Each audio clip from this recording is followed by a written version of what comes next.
Joined now by Frankie DiCarlantonio, running for Steubenville Mayor. Thank you so much for joining us. Thank you for having me, Rich. Well, you're just a few days out now from Election Day. How are you feeling? I'm feeling great. I'm excited. It's crunch time. We're 6 days away, so it's an exciting time for all, I'm sure. Confident? I believe I am. I think that we're looking great. We're working hard to talk to the voters of the city of Steubenville as to what they want to see in their city. You know, this is a very important election. This is the first time in 25 years that the day after Election Day, the city of Steubenville will have a new mayor. So this is an important decision for many as to what they want to see in the future of the city of Steubenville. So you've talked about three things, mostly: business, people, community. That's your mantra, that's your platform really going forward here. Talk about that a little bit. So in that order exactly: business, people, and community. You know, my expertise and my knowledge is in the business community here in the city of Steubenville, and we need to get more resources. We always hear as residents and through our city council and other folks here that we don't have enough resources to go around. The only way that we're going to get resources and to invest back into our community is through increased business and increased jobs. We need to put people back to work, and we need more opportunities by business locating right here.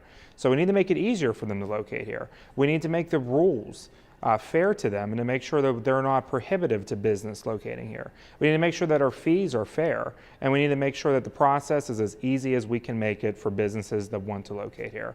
We need to put people back to work. We've been in an area for far too long that we've been losing jobs, whether it be retail, manufacturing, industrial jobs. For far too long, at the end of the day, we have less than what we started with. And that's unacceptable. The only way that we're going to move forward as a city and as an area is if we have more jobs at the end of the day than we started with. And we need to invest back into our community. People are paying their 2% income tax here in the city of Steubenville, and the reason that we exist as a government is to provide for our citizens, such as infrastructure with roads and water infrastructure.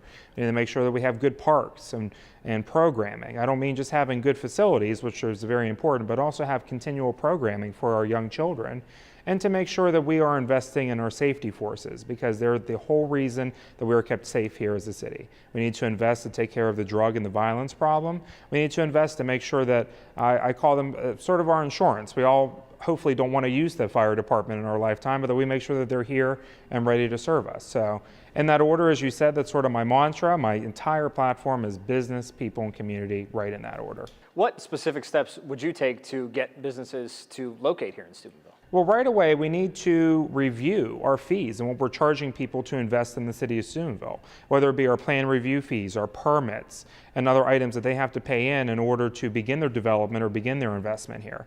We need to make sure that the process is as friendly as we can make it, to make sure that maybe we do designate somebody within the city of Steubenville as our small business or as our business liaison, to make sure, because we could be interacting as a business owner, you could be interacting with 5 or 6 different departments to start and operate your business here in the city of Steubenville. We need to make sure that we have someone that can help our small business, and any size business for that matter, to help them through that process.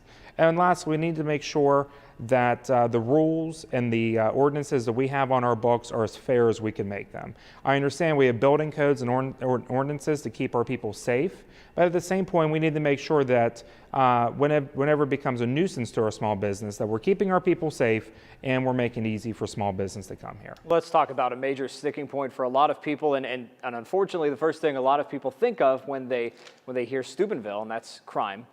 Crime and drugs, of course, that bring that crime. What would you do as mayor to help curb crime in the area and also drugs? Well, I think that we need to invest. The biggest thing is we can't throw inadequate resources to a problem and expect a resolution to come right away. We need to invest into our safety forces. We need to ramp up our enforcement to make sure that people know that Steubenville is not an area that we're going to deal with this drug problem. We need to target every level, whether it be the buyers, the sellers, the traffickers in this area. We need to make sure that we're targeting every level. Now, we're not going to arrest this problem away, and we're not going to turn this problem away just by arresting and incarcerating people. We need treatment options for these folks as well, people that want to get help off of this problem, off of their addiction. We need to offer them treatment in order to move forward in their life. But we need to ramp up enforcement, and we need to make sure that we have options for these people once they have determined that they do want to move forward in their life past their addiction problem. Let's talk about treatment for a second. A lot of people want treatment centers, but nobody seems to want treatment centers in their neighborhood, in their backyard. How do you make this sort of something that people can stomach a little bit better, having that treatment center located near them and in the city of Steubenville to help locals who need it? Well, I think that we need to be strategic as to where the placement is. I think that we need to make sure that they're set up in a way as to where their operations don't impede those around them. I know it is hard sometimes. The items that happen within these treatment centers or surrounding them, does affect the area around them. And I do understand that, but I believe that we are in no chance of being landlocked here in Steubenville. We have plenty of space for development. We have plenty of medical facilities that are set up for medical facilities that have space open and ready. So I think that we need to utilize that and to partner with our already existing medical infrastructure here in the tri-state area, not just Steubenville, because I do believe in regionalization as well, but the area around us to make sure that we utilize what we have already.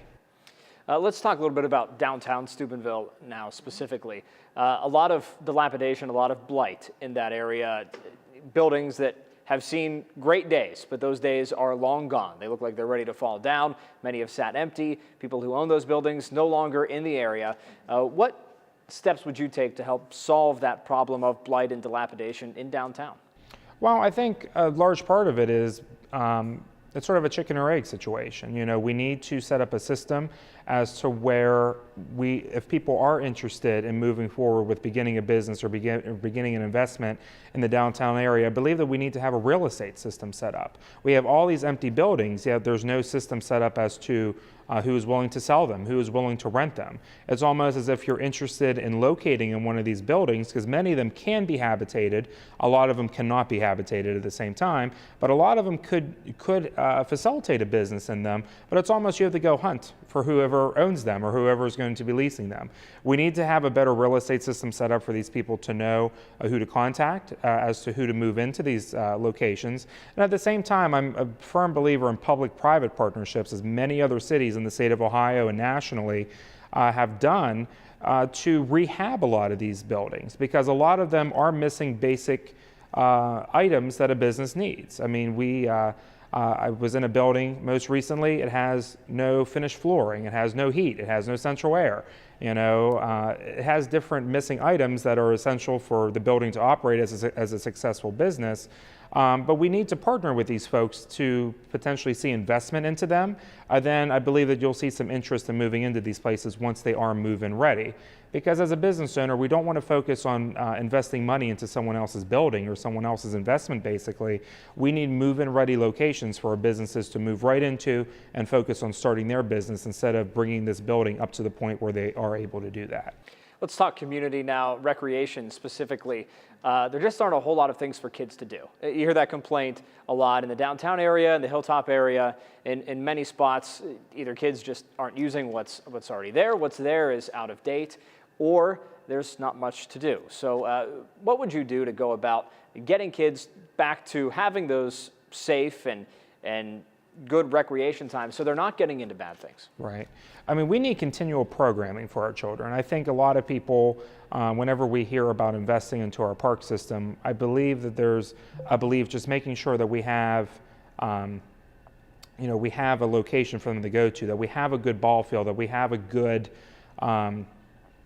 playground for them to go to. That is very important. Don't get me wrong. I'm a firm believer in infrastructure, and we need to invest in that.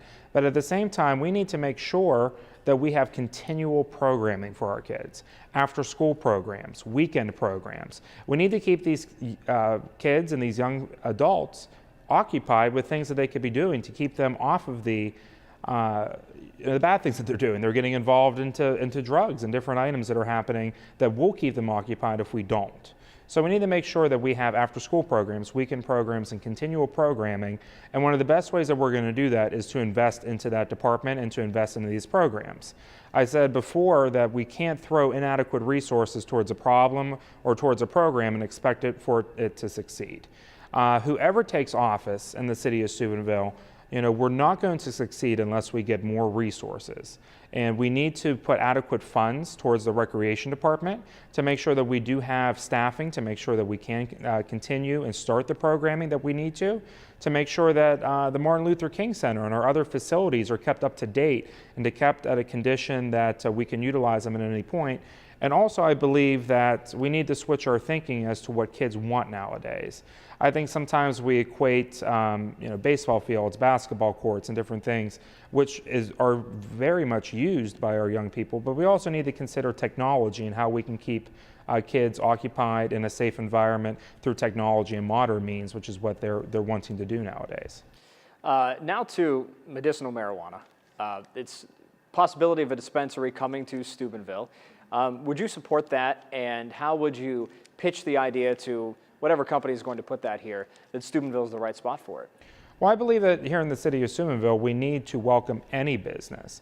Basically, with the medical marijuana issue, it is legal in the state of Ohio. It passed through the state legislature, and it is legal, and it is coming to our area whether we like it or not, to be honest.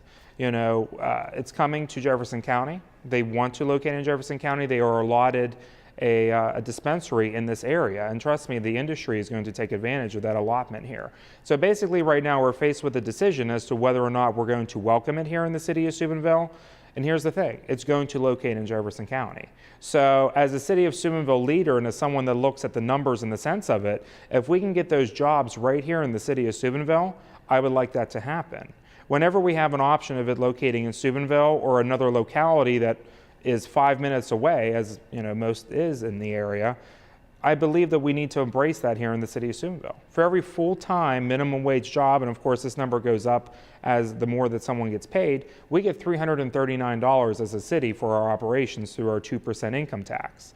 So I believe that we need to welcome this industry. I believe, as any other business, that we need to bring them in and to make sure that they have a liaison to help them through the process of locating here and treat them like any other business. I understand that this is a hot button issue for some folks, and a lot of people have very strong beliefs as to what they believe as to whether or not it helps or it doesn't help, or whether or not that they believe it's a good thing to introduce to our area. And I understand that, and I value that input. And whether or not what my stance is on it or whether a citizen's stance is on it, it's coming here to our area because the state of Ohio has already approved it. I'm going to state the obvious here. Frankie, you're young. Absolutely. And there might be some voters out there who think you're too young. How do you pitch yourself to them? Well, I've been in the business industry and people know me from the community. I'm 22 years old. I'm not afraid to admit that, and I'm proud of that fact. I have more accomplishments than most 22-year-olds have. I've been involved in the community. My first board appointment whenever I was 15 years old. I've been involved in multiple facets of our community, whether it be in the business community, the nonprofit and the civic parts of our community. I represent the people of Steubenville to the Regional Planning Commission. I'm already put in leadership positions each and every day as to where I represent people, whether it be on a board, on a commission, on a committee. So I do have that experience. I have always been somebody that I can describe as beyond their years, not to toot my own horn or anything, but I believe that it's time for the future to take a hold of Steubenville. I believe that by the time that we are at the average age of what you would consider a representative of any town, of anywhere, it's too late to dictate your own future. I'm here because people my age don't have opportunity here in the city of Steubenville.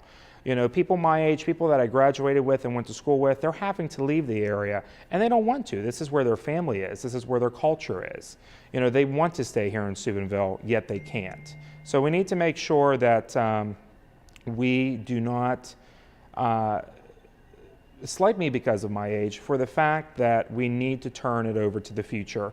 And every discussion that I have, every decision I make, and every idea that I come up with is not only to remedy a problem today, but it's also looking towards the future. We need to stop being so reactive and being proactive in the issues that we are faced with here in the city of Steubenville. Well, November 7th, we'll find out if the future is now. Good luck, Frankie. Thank you, Rich.